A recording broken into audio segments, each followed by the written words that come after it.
Hello, folks. I'm back again, and hang on a minute. Do do do. Okay, testing. All right.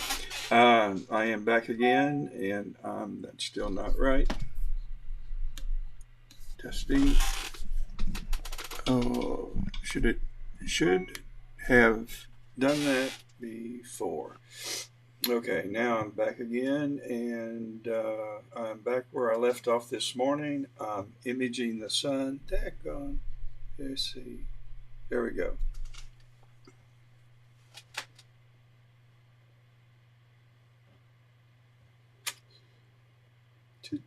This isn't getting started very well. Let's go ahead and head over and take a look at the sun.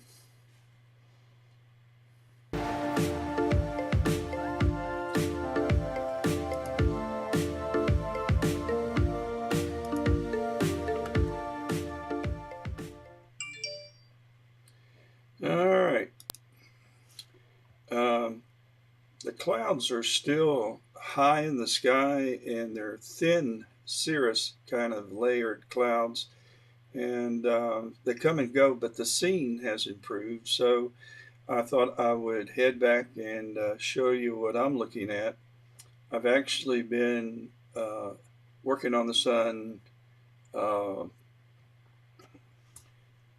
all day, and so I really never stop. But uh, you're not seeing this, and there should be. There you go. Problems, problems. All right, you should be now looking at the sun, and if you were watching any early this morning, you weren't really able to see any defined plasma lines on the surface of the sun. Now you can, and they're at least better. And if there weren't any high layer clouds, this would even be more pronounced. And it goes in and out. There are times when the surface looks uh, unremarkable with no plasma lines at all. But at any rate, uh, let's take a look at it.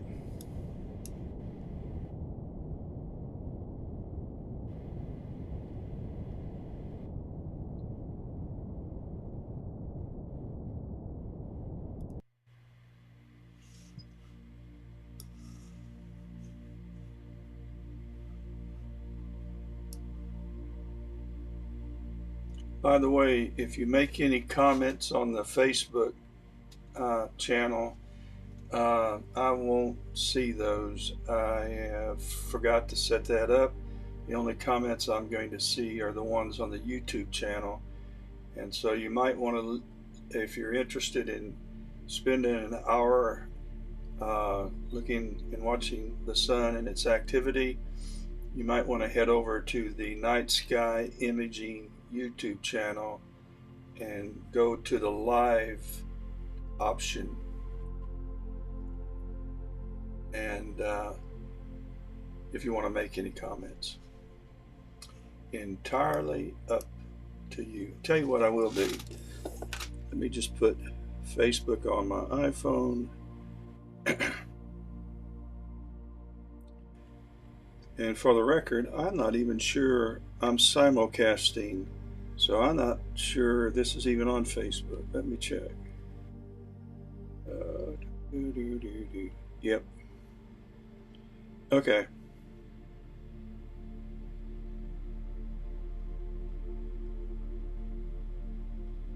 All right.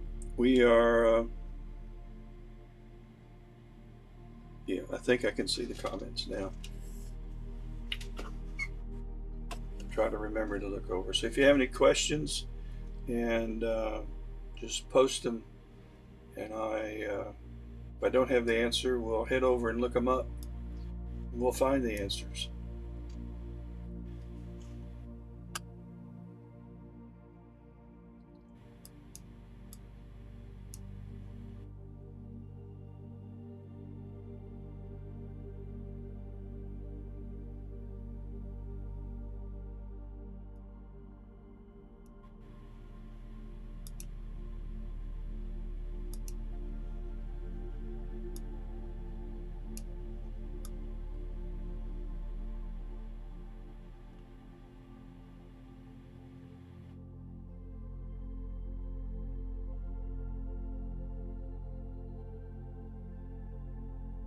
try to say very little so you can.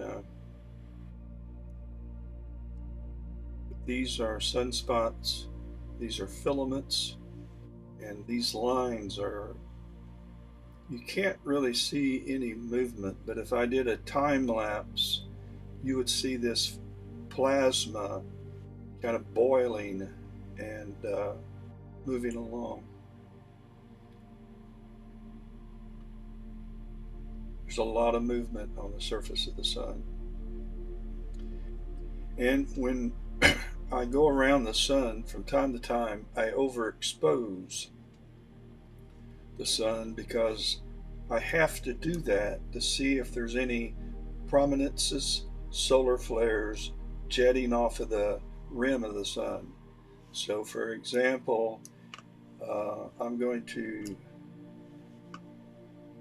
run the gain up a little more and then run the exposure time up, and you can see some of the rim activity where these flares are shooting up tens of hundreds of thousands of miles in some cases. These aren't that high, but if you consider it's probably somewhere around 12, 15, 20,000 feet high, and sometimes they jet up to unbelievable heights. Those are massive nuclear explosion. You're watching fission in action. Nuclear fission in action. I'm moving some windows around you can't see but are in my way. So let's bring the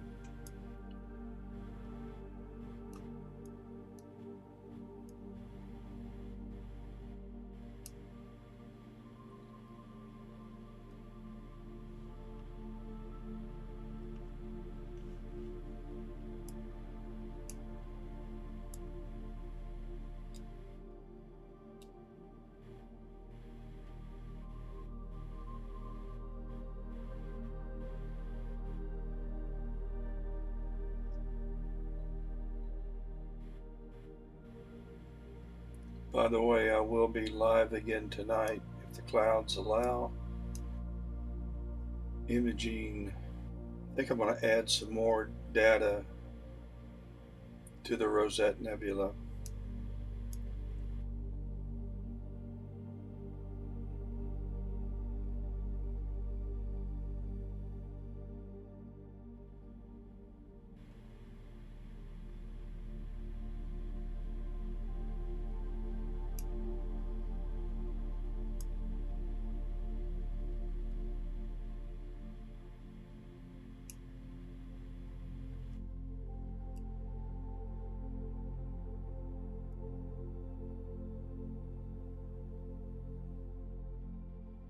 Here you go.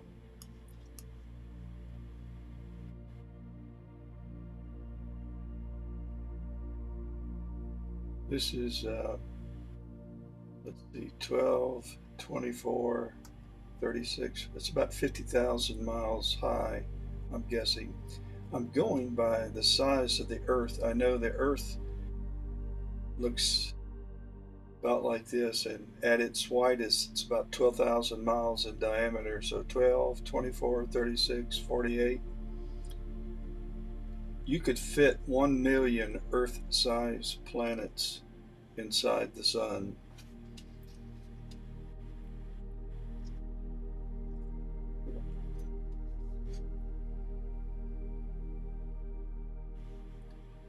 That's a nice prom. It's hard probably for you to see it. It's real faint for me, but some of this is arcing back to the sun. The sun's gravity is pulling these ejections, the gases that have been ejected are being pulled back by gravity to the sun. But these are nuclear explosions, no different than the nuclear explosions that could be set on planet Earth. Same thing, hydrogen fusing. Pretty cool.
This is a doozy right here.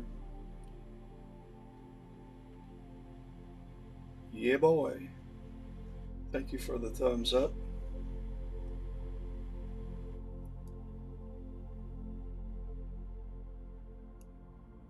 The clouds are still out, but the scene has improved. And that's why I decided to share what I've been doing all afternoon and morning.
Such a massive sunspot here. Several Earth-sized planets could fit inside this diameter, this size hole. That's how large this is.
We have another ejection right over here.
This is a humongous filament. I'm guessing 2 to 300,000 miles in length.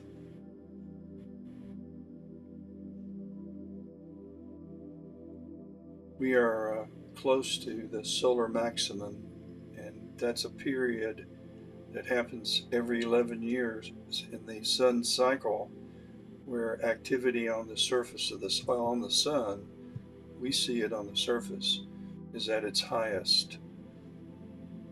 And there's no question. Uh, Several years ago, I would be imaging the sun, and I would do a backflip if I saw one sunspot or a solar flare.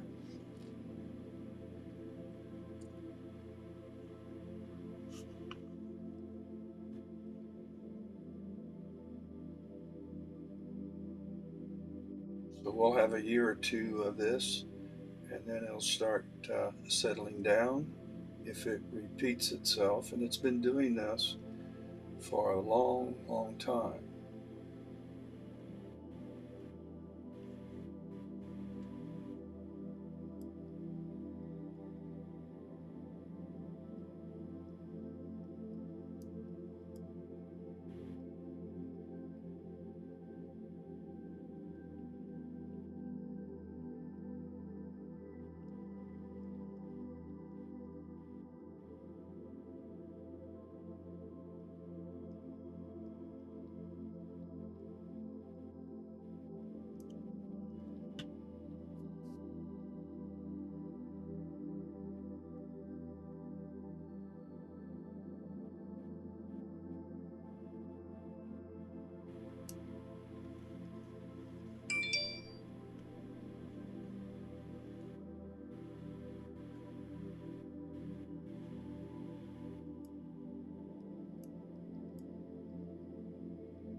This is about the size of the Earth, this sunspot here or here or here. If the Earth was sitting on top of the sun's surface, it would be about that size.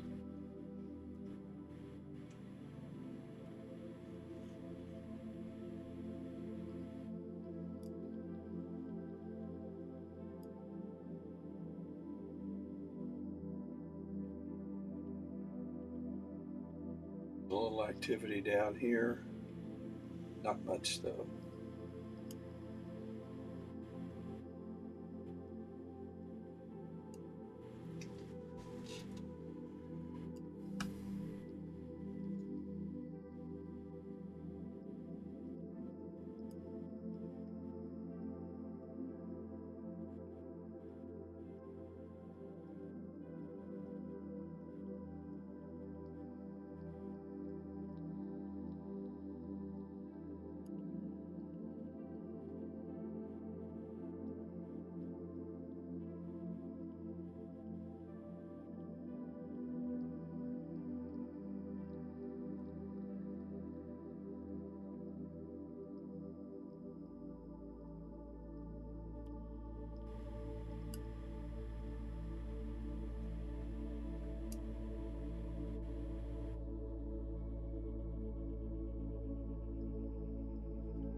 some more activity as we move around. But there's some solar flares along the rim.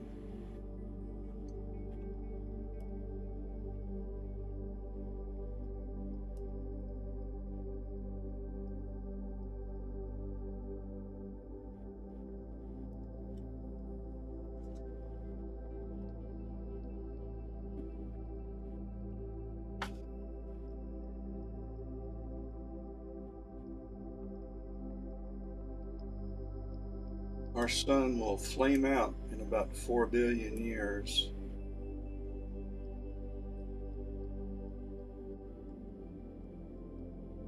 So if you don't have solar insurance,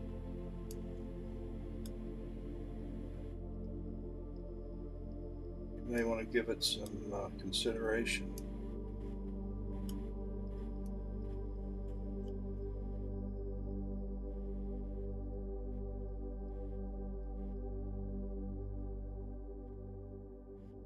Yeah, we've got some arcing going on right here.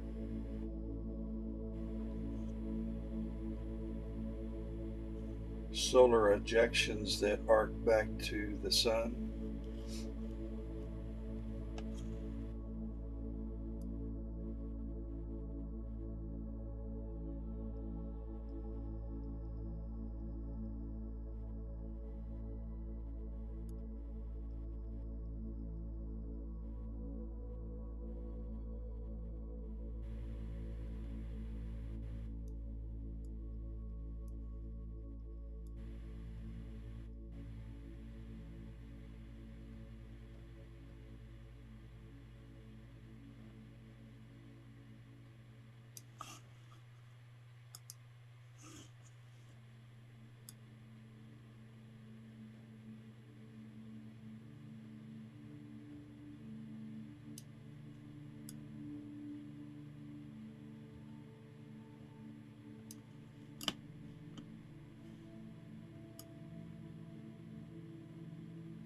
Oh yeah, I think we saw those a while ago. Some arcing going on here. And this is a monster solar ejection, a good size one. Probably about 60, 70, 80,000 miles high.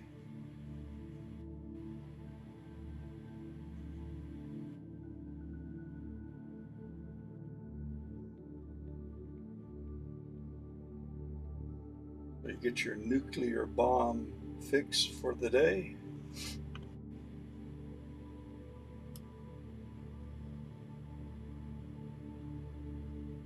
See, I'm formatting this drive. I'm doing a long format to see if I can fix the buffering problems that are going on. I changed the cables and it still took a long time to save a file.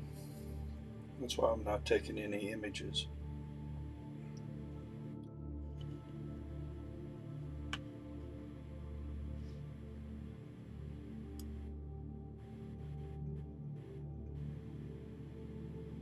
As we continue to move around the sun.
A nice solar ejection here.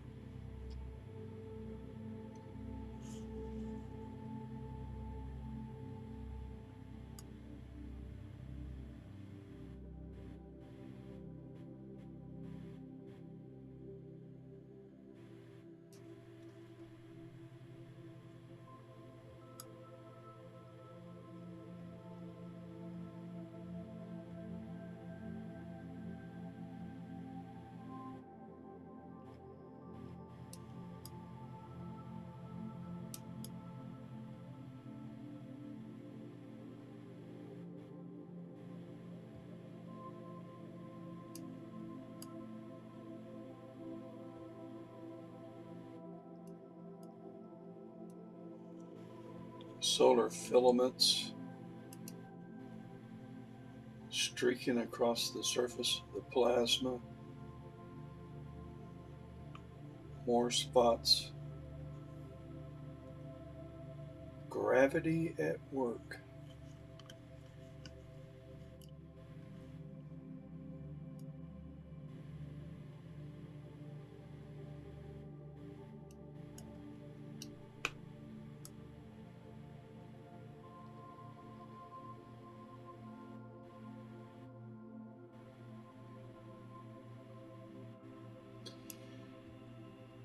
Hang on a minute, I've got to go over to PixInsight where I'm doing some processing, and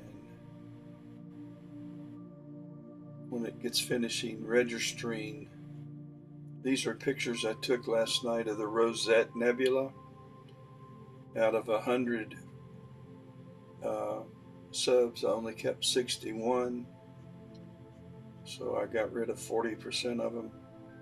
Mostly those I took early when the Rosette was low in the sky. And I'm going to go back tonight and add more data to this Rosette, but I'm going to process this, and between now and tonight when I go live, and I'll show you what it looks like so far later tonight. So if you want to join me later tonight around 7:30, I'll be live imaging the Rosette Nebula, and that's what I plan to do.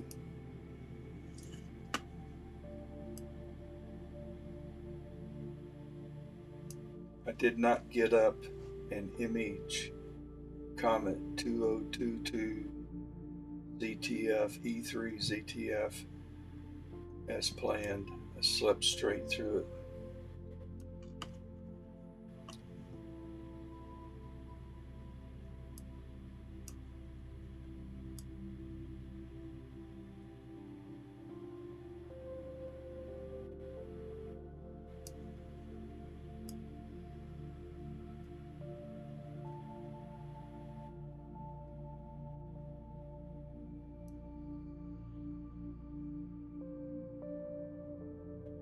Wow, I still can't get over the size of this sunspot.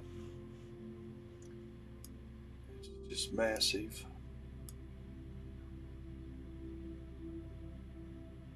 Mm-mm-mm.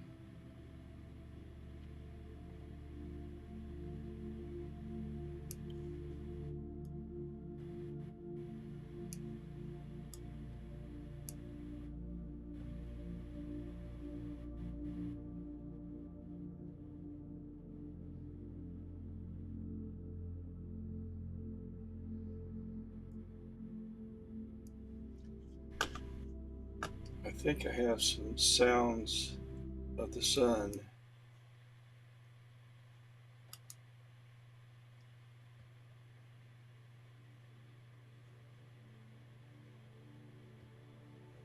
No, where are those?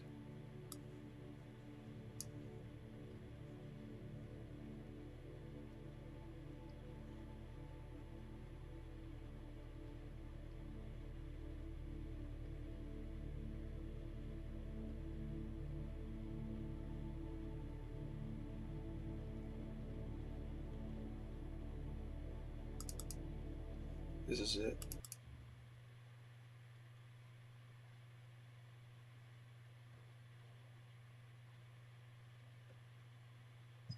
think. Yeah.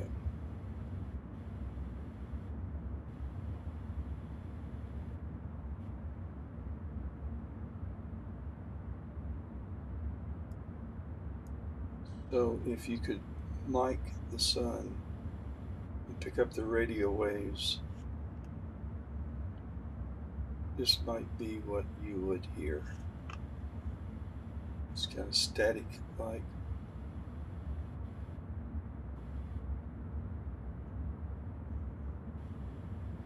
It's not your hand controller or your iPhone or your smartphone or your computer.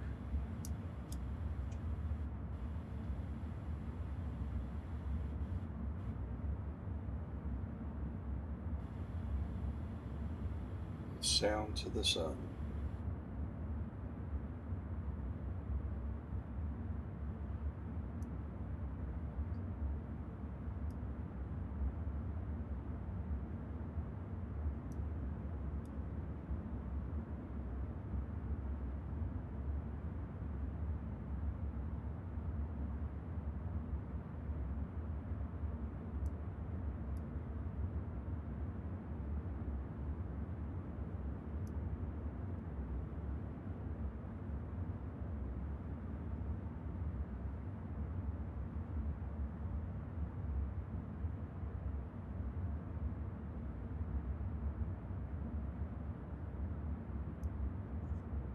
I'm going to try something here real quick. I may lose you.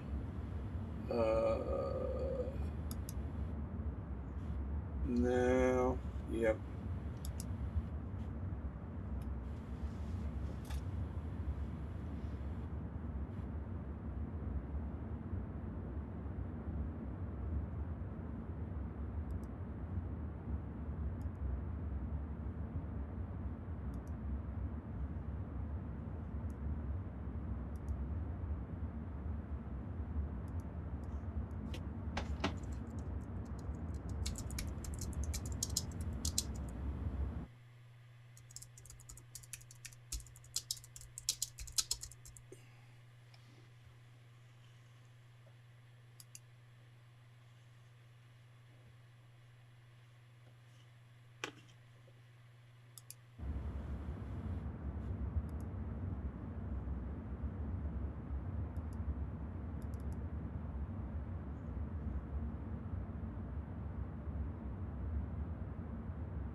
The definition of the plasma on the sun's surface is a lot better now than it was this morning. And that's because of improved seeing, in spite of the fact that I still have a thin layer of clouds that I'm looking through.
Not much change since we were here last.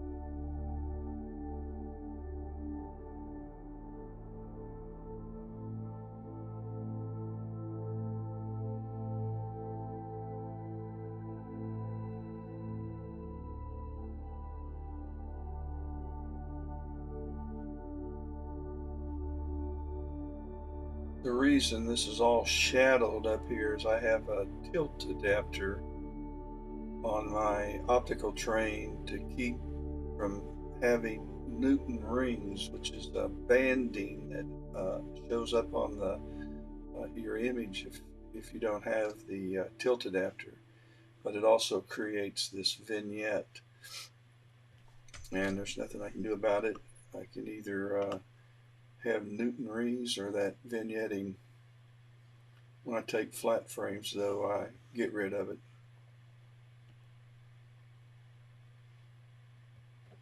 Here's some more solar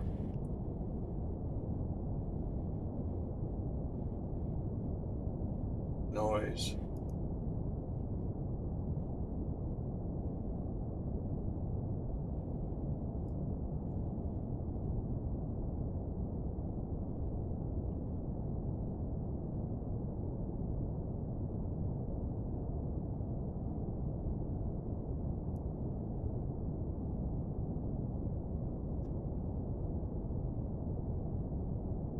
Hey, Corn, welcome back.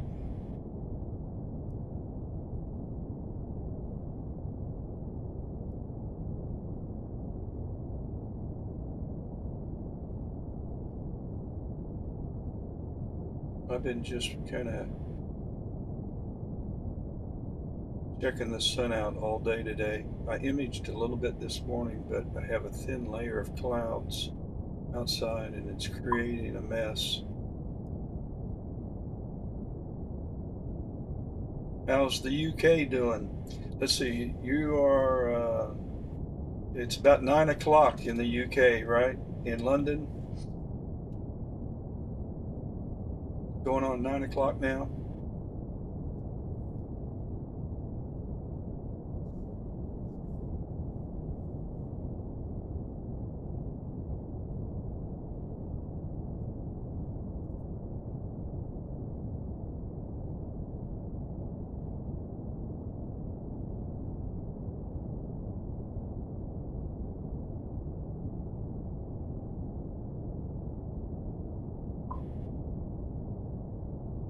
Hey, that's right, it's 5 hours. That's right.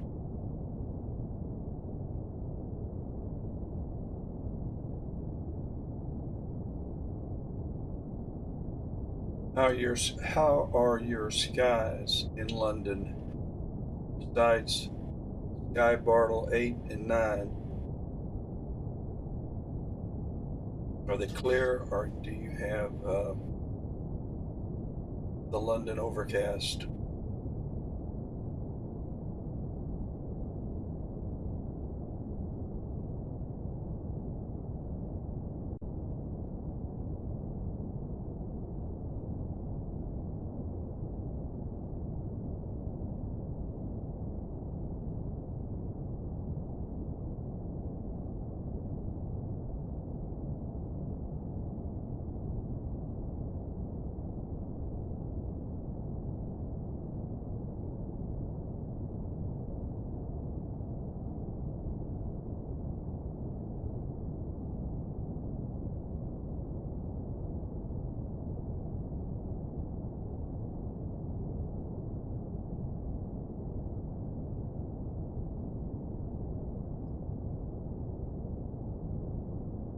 I'm going to overexpose the sun and take a look at that prom.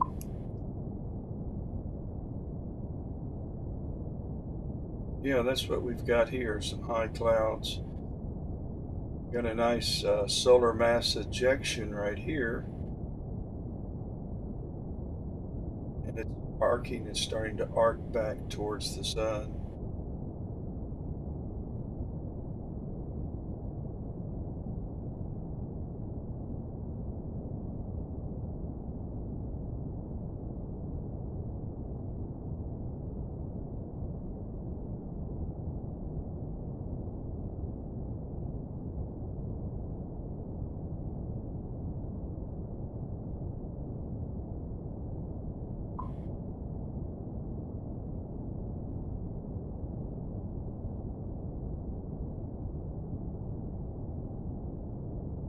Do you have to work all night tonight?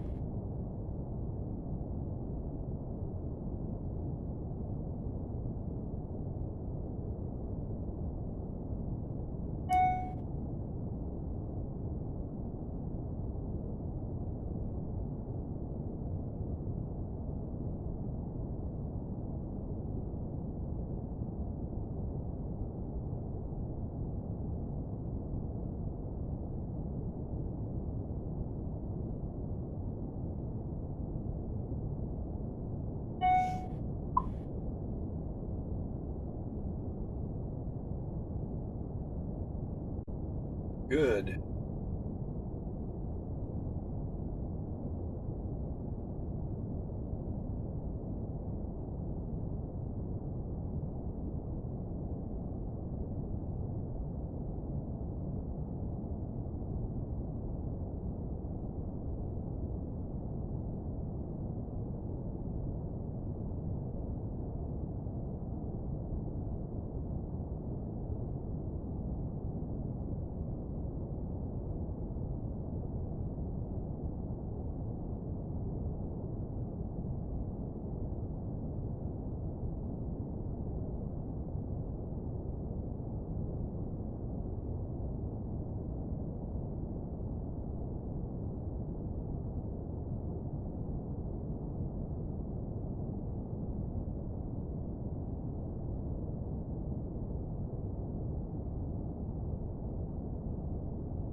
Yeah, for your sake, I hope you get a night of clear skies too, Corin.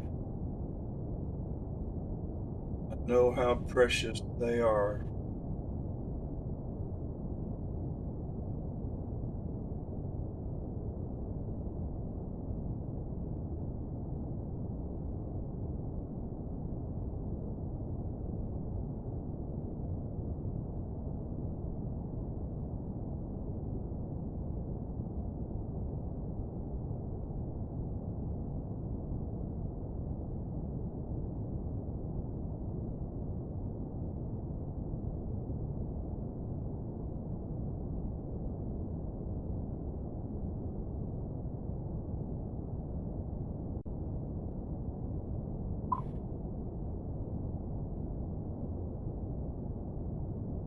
Yeah, they're all over the place. Spots, sunspots.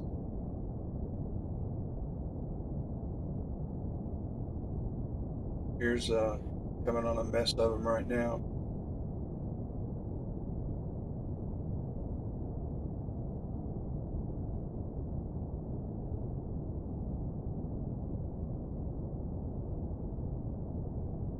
I'm going to overexpose this right now, though. I want to see if that projection gotten any bigger. Here you go. Yeah, this one up here.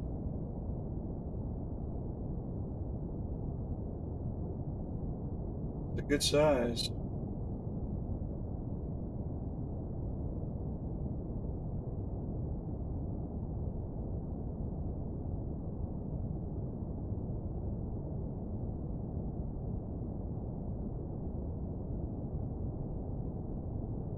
I'm going to show you a humongous sunspot in a minute.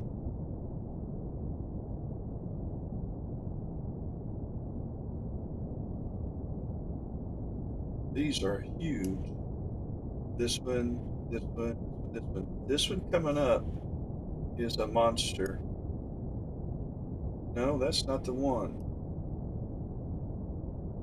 Yeah, maybe it is. Yeah, that's it. Yeah, that's it.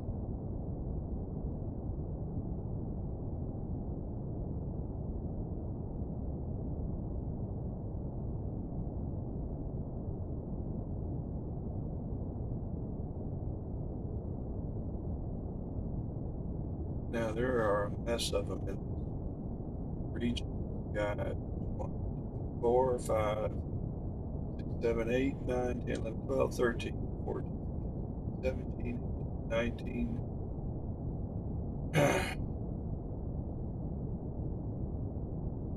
Between 18 and 20 right here.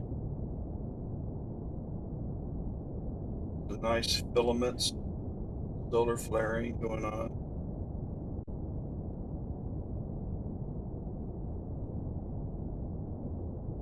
What you're seeing right here and right here and here are the same things that you're seeing on the rim of the sun. Those are ejections,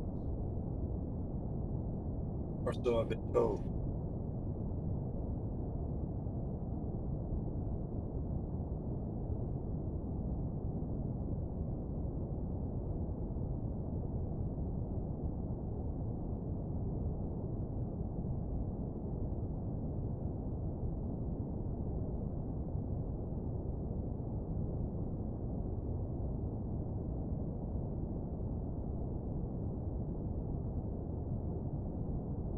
Here's 1, 2, 3, 4, 5,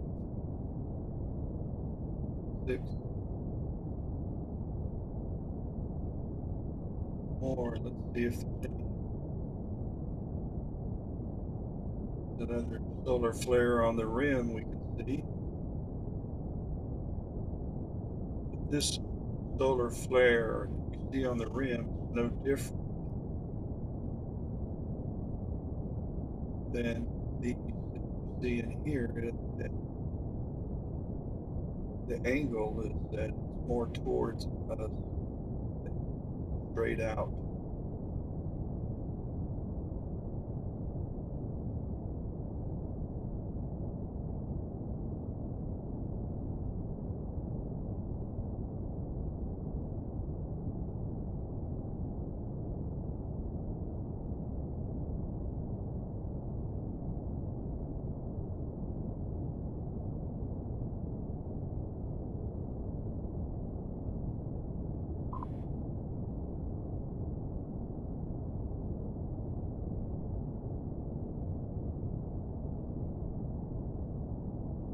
Yeah, sometimes it does. Sometimes it causes problems. Those solar flares we're seeing right here, that those things can uh, affect our electrical grids. They have, if ever there was one that was aimed right straight at us, and it was a monster, a 300,000 mile highway, caused major damage, and it has in the past.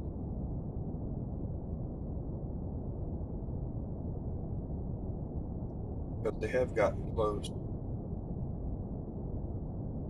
Theoretically, they could destroy the Earth, cook us, fry us up like Sunday dinner. I used to run a single sideband radio, and when the sun was active, we could reach all over the world with it.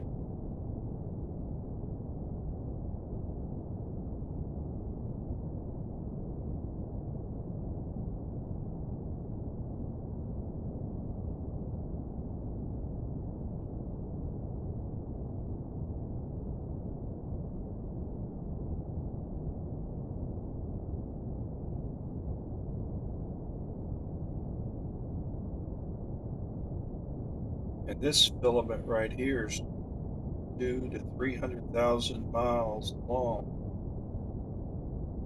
And that's a doozy.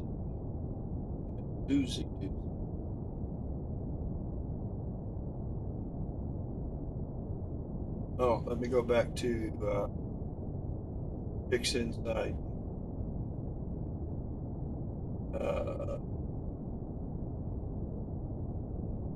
Still registering my images. Out of the 100 images that I took last night, Cora and I kept 61 of them. I got rid of 39. I'm going to process those. I haven't, I didn't add the stars, the 30-second stars that I took. And I just want to see what the nebulosity looks like. So I hope to have an image to show tonight. Yeah, I've got a citizen band radio that I have when I travel. It's a little handheld kit. I don't use it, but if I need it, I can put the antenna, magnetic antenna, on the roof of the car and use it if I need it. Now with cell phones, though, it's kind of outlived its usefulness. They're a lot of fun. Keep you awake on those long nights when you make all-night drives. Talk to the truckers and other cars with CBs.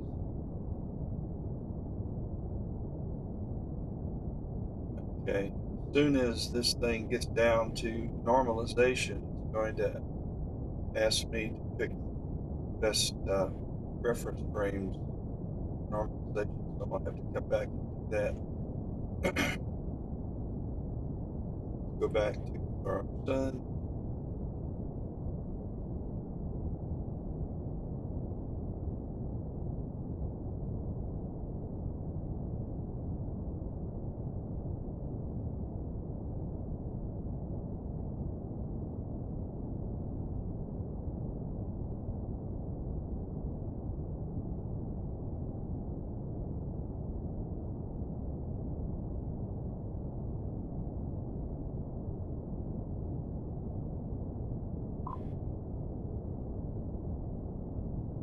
Yeah, I think the 61 that I kept are okay.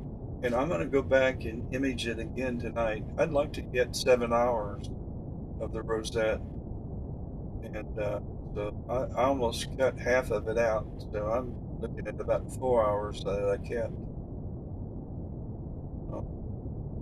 Tonight I'll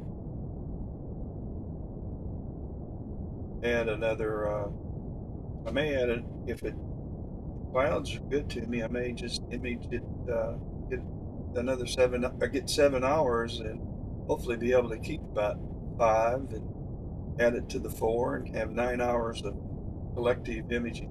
That's just kind of a swag estimate.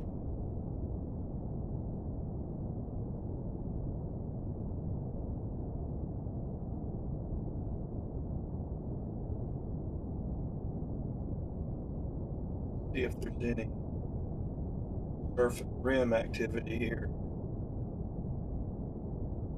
Got a little here.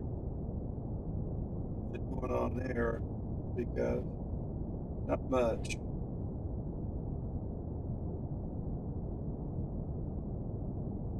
little more exposure. Shows some arcing going on.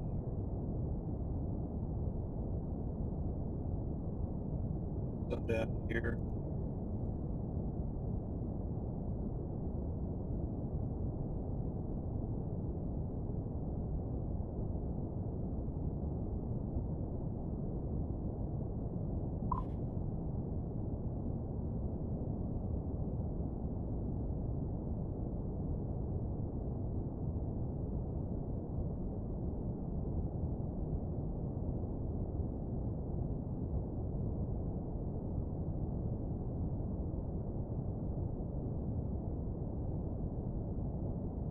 I go into Photoshop on occasion, but PixInsight has so many tools, so many good tools that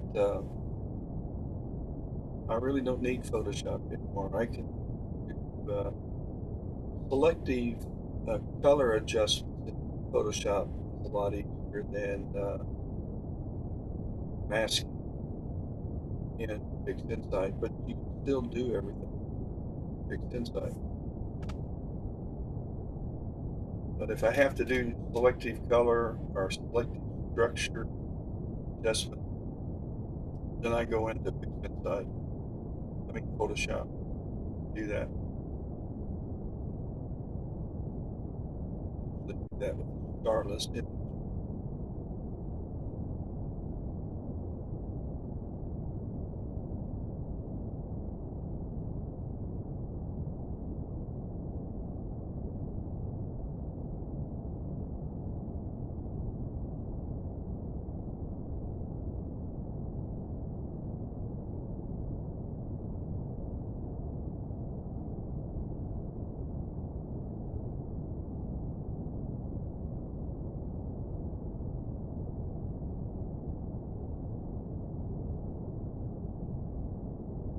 Good.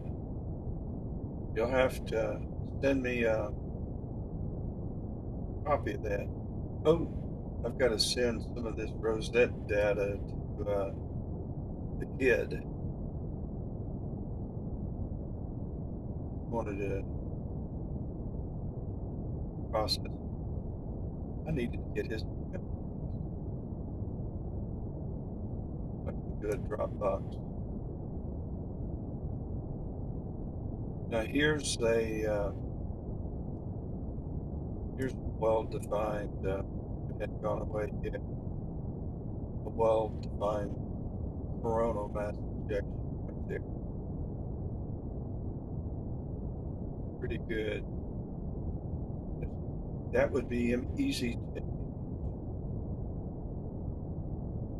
bring out.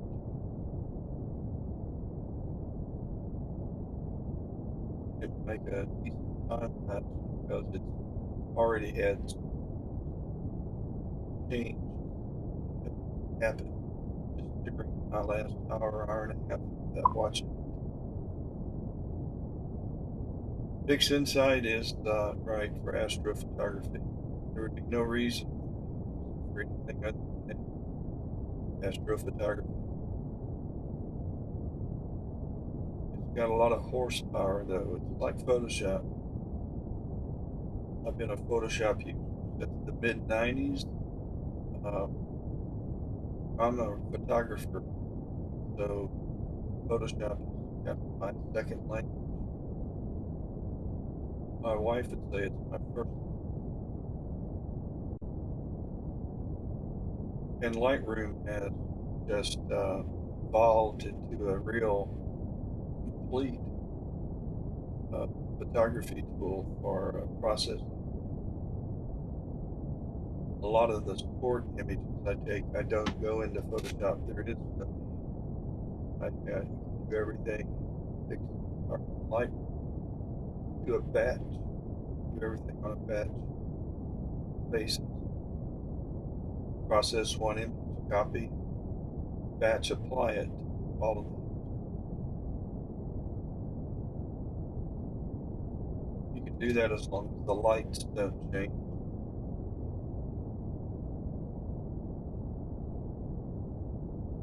That is really a impressive ejection.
I don't know why that doesn't fit on the page.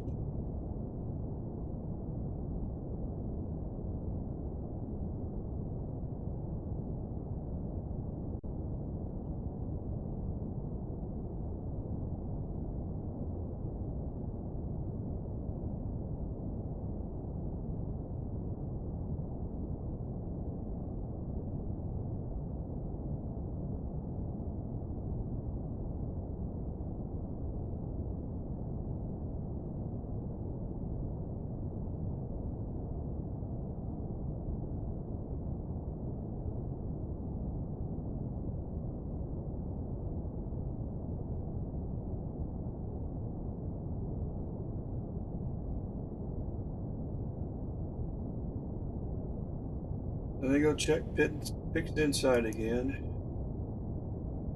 Yep.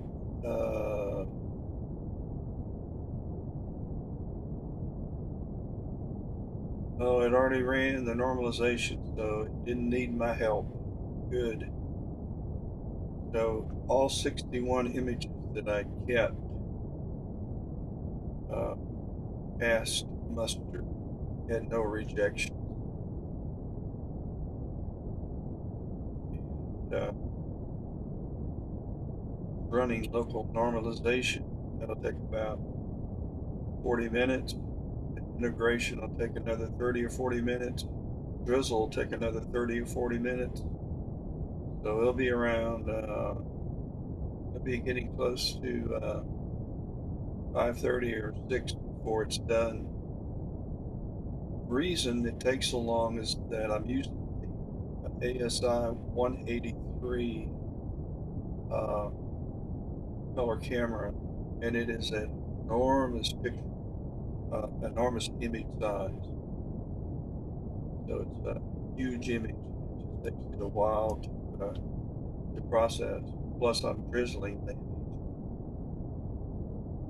Adds to the time. So back outside.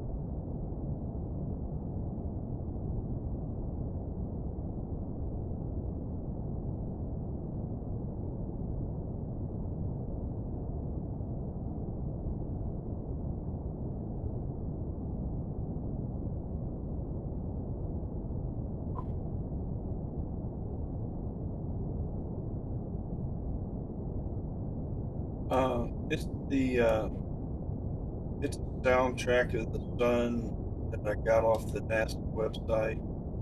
Uh, I'm sure YouTube's going to edit it out, fuss at me, and it's looping. Doesn't really last this long. I think I made it 10-minute uh, long audio.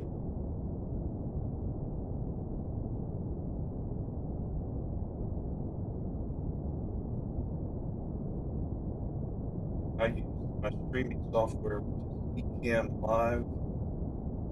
I just loaded into that.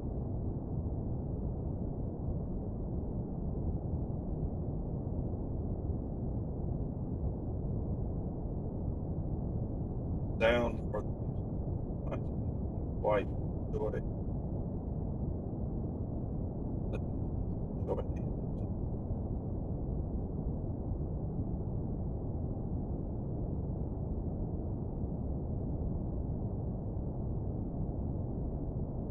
Go ahead and see if there's any changes to the prompt. Yep, it's about the same as it did when it first started.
This thing just blows my mind. It's just huge. Uh,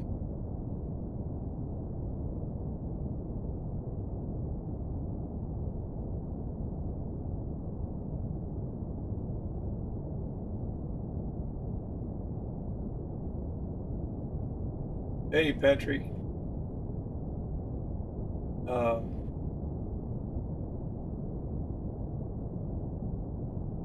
Welcome. I haven't been imaging because my hard drive is being formatted. I was having a lot of buffering problems and it's still formatting. I didn't do the quick format. I'm doing a complete format, which takes about an hour and a half, maybe 2 hours, and it's just a 1 terabyte drive. It takes a long time. And but I was having buffering problems recording the videos, and I'm using the exFAC file system so that I can play it on my Mac as well as the Windows laptops that are outside doing all of this. I wish all astrophotography could work on Macs. I'm a Mac user and I have to use Windows. So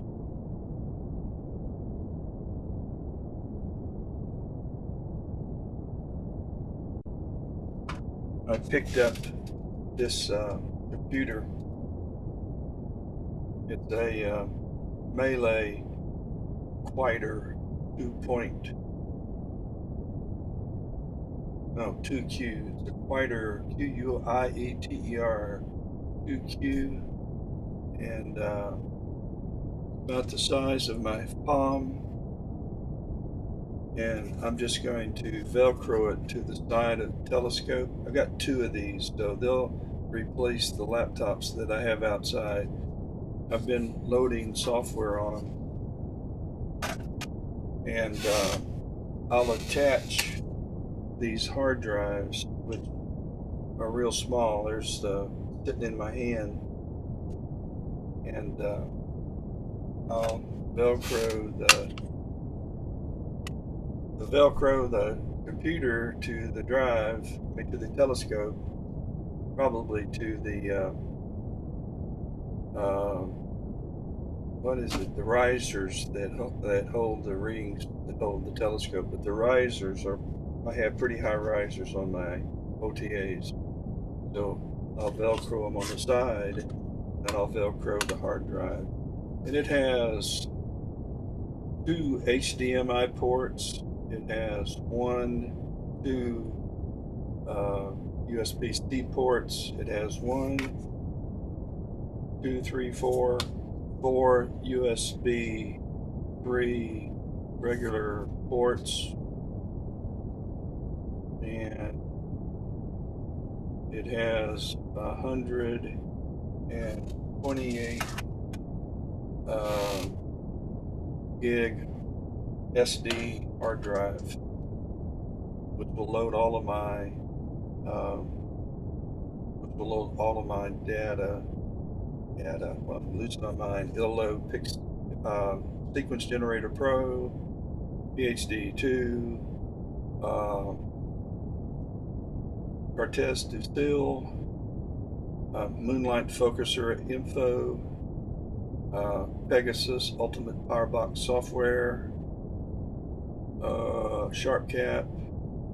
I sometimes use that. Fire Capture. I sometimes use that. EOS for Nikon. I sometimes use that. An astrophotography tool. I don't ever use it anymore, but I may load that. I may not. I don't need it. So, and I think I have everything that I basically use. Oh, I've got the SpicaFlat software to control. Hey kid, how you doing? I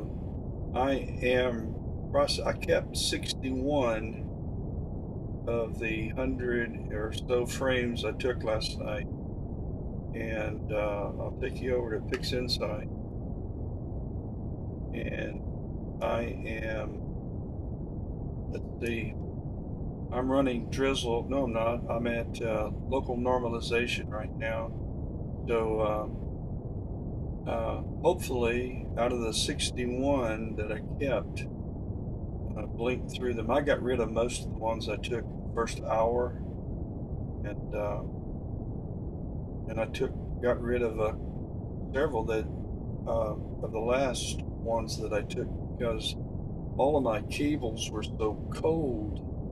They froze that I went out and I checked it, and I was getting, and I've got pretty decent cable management, but there was some drag, and hopefully it won't be as cold tonight and I won't have to deal with it, but it was creating some occasional spikes that was making my RMS jump from round 1 to 2 and 3, and that just killed the image.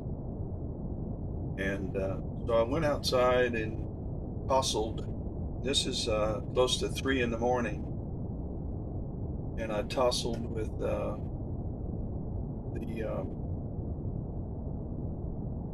cables, and I could already tell what was going on.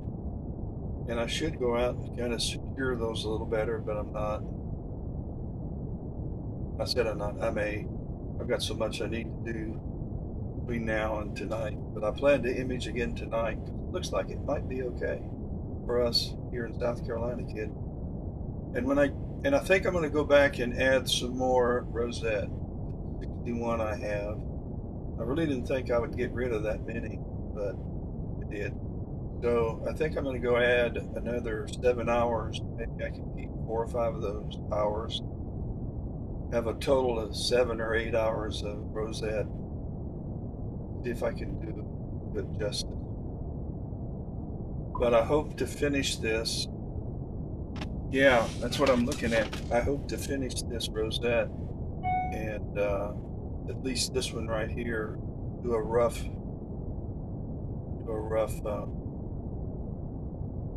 process of it.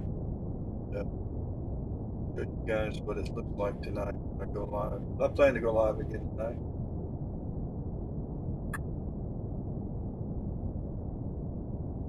It's been a great day. It's nice out now. My dogs are underfoot. They're driving me crazy. They're ready to eat. My wife has gone over to our good friend's house. She had surgery on her foot. And they are Jimmy Hilton, the Hilton family. They are, he's our retired pastor. And she's going over and cooking dinner for him. So the dogs and I are batching it right now. Back to the sun.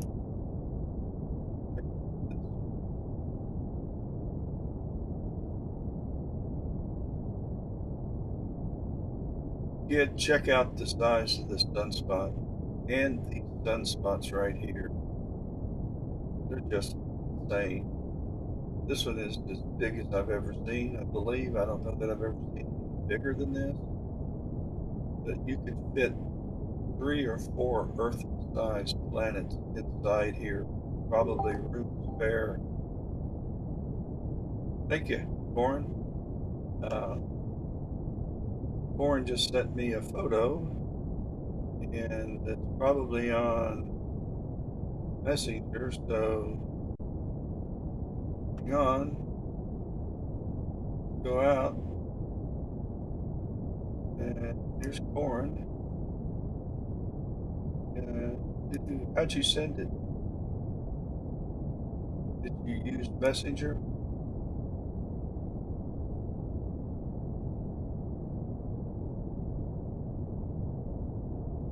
Because it hasn't come through yet.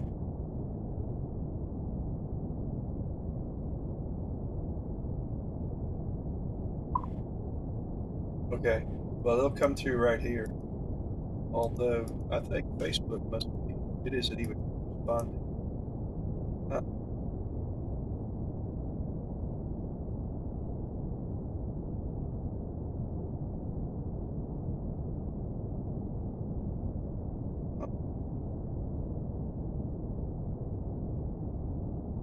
Well, I'll close down Facebook. I'll go over here and I'm going to open it back up. Let's go Facebook.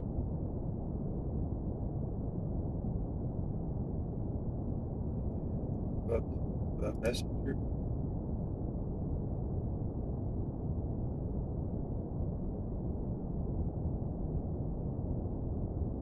I don't know what's going on.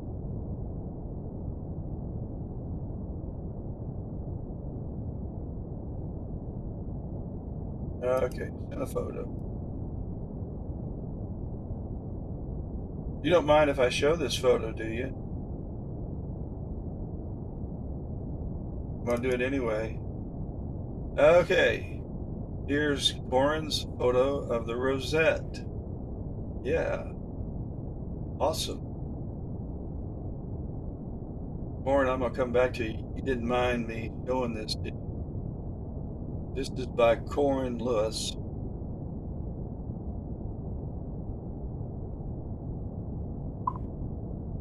Okay, well, I jumped the gun and did it anyway, so I'm glad it's okay.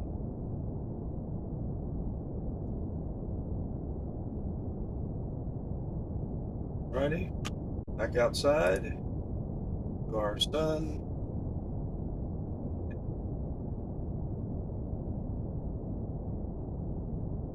Put on our sounds from the sun.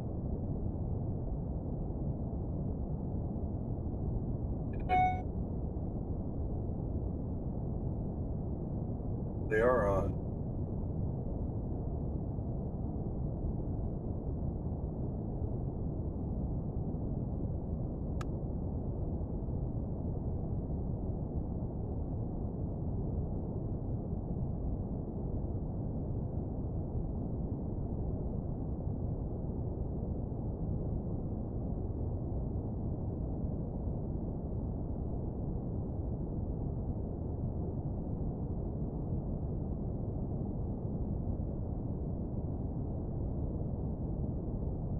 Lauren, I hope mine turns out that good.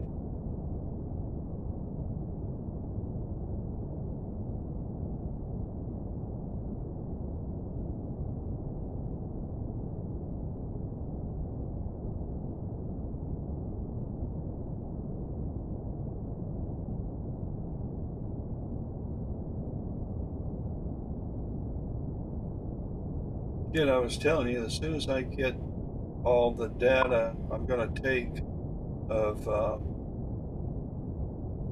the Rosette, I'll send you that data. But you need to message me on Discord your email address.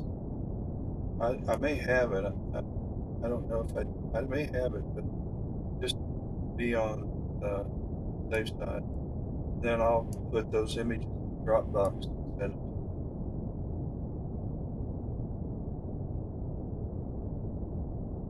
I'll send you the master bias flat dark frame as well.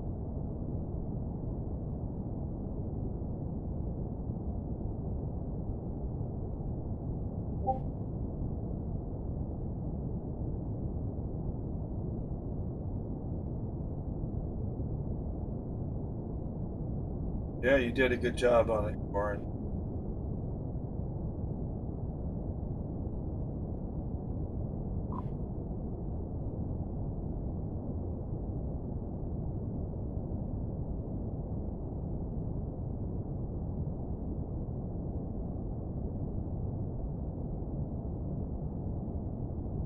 Yep.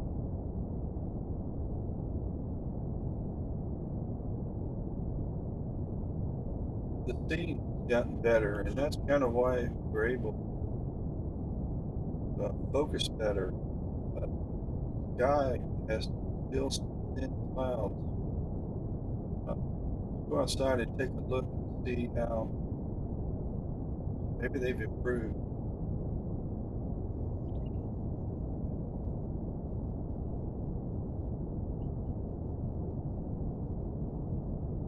Well, it is better.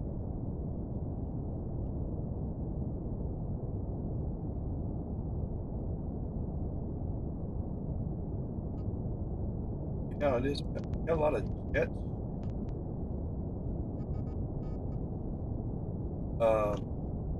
I'm just about at the point where I'm getting the sun and this tree are going to have an effect on my image.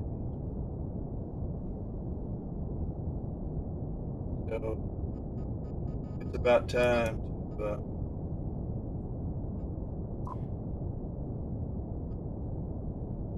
shut this down, go uncover the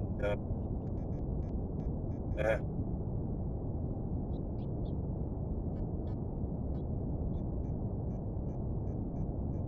Too far. There we go. Stopped. Ah.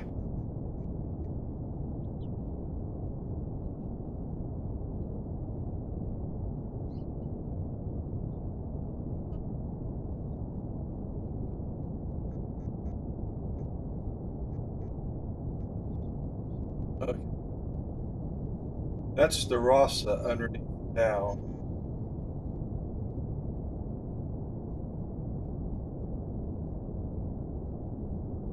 Gosh, there's a delay.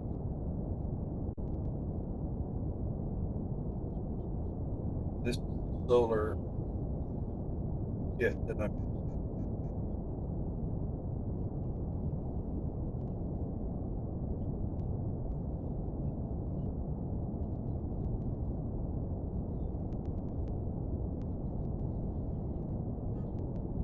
You don't have any clouds in Chesney?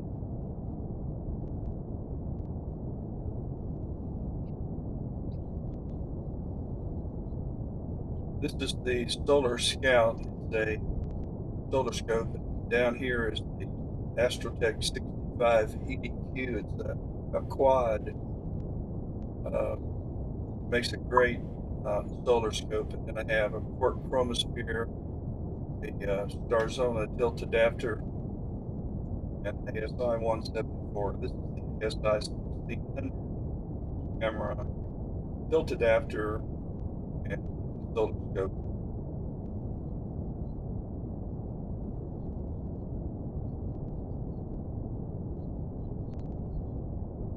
I tell you what, Corin, it's great to have close friends that understand hobby. When I started, there weren't very many, there weren't any YouTube videos on how to do this or how to do that. Uh, I honestly, I got started because I had surgery and I was hip replacement surgery. And my oldest son, who at the time was living in California, sent me two telescopes.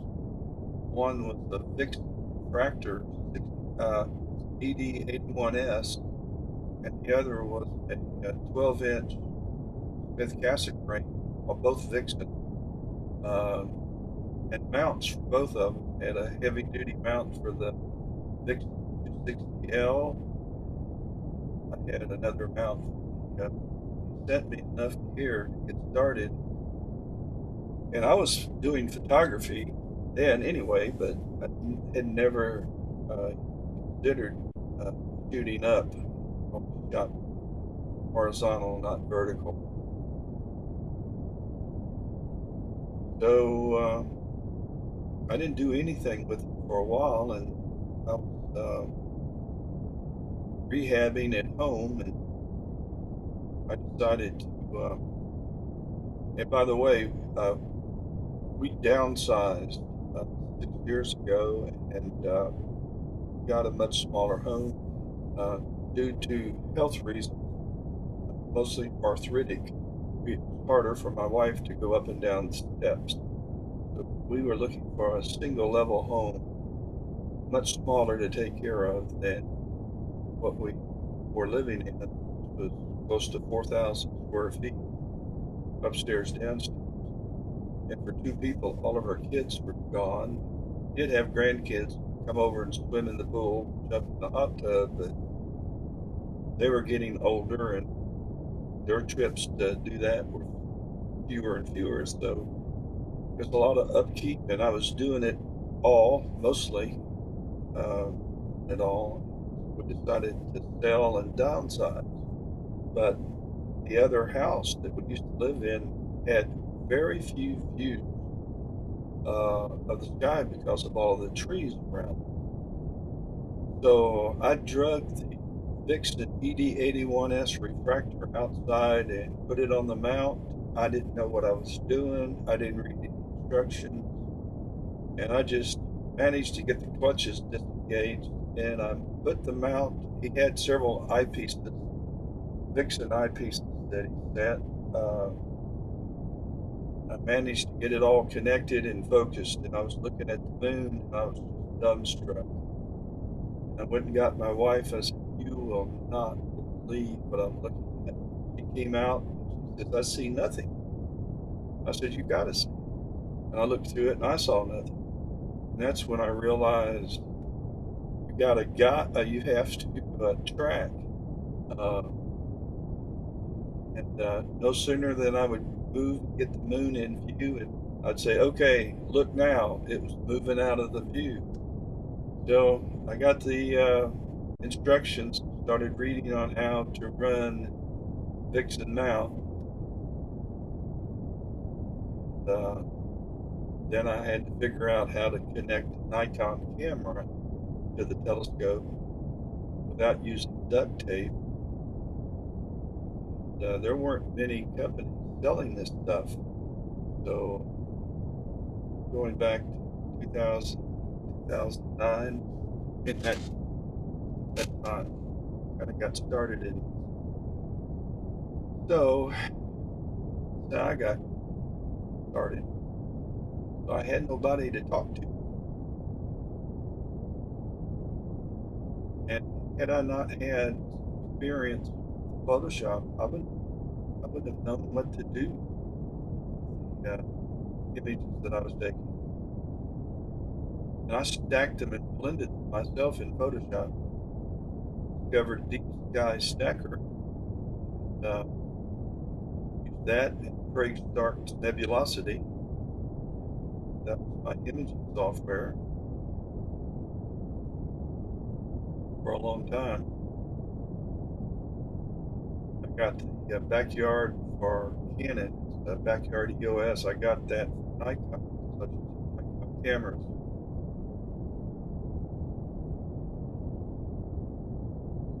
Anyway, folks, I am going to go feed these dogs that are staring at me, and find something to feed them and find something to feed me,